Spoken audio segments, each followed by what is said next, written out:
What's going on, everything garage door opener? So today we are going to perform a safety test on this Percision PDS 800 garage door opener belt drive. This was installed about 3 years ago. So it was actually replaced from this old Genie screw drive installed in 1993. So very old unit there, but we got it replaced because that one broke. We're gonna go ahead and detach it from the rope.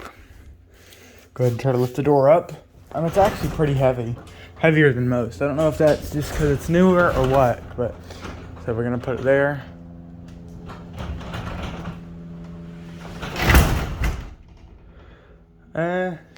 No, but lift it up. Okay, so that's good. Give a little push. So it's kind of off a little bit, but, you know, not bad. I mean, it could be better. So we're going to go ahead, I'll show you guys. We're going to give the opener back here. Give it back its power. And then we're going to put a 2x4 up there. On here, we're going to let the door go down and perform the safety test to see how it holds up. Okay, so we got this 2x4 here, or not a 2x4, it's a rubber mallet, but it's about the same size.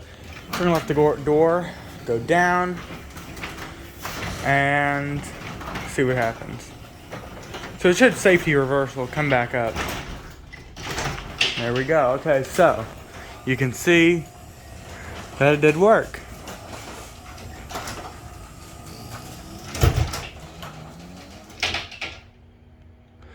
So the safety reversal system did succeed.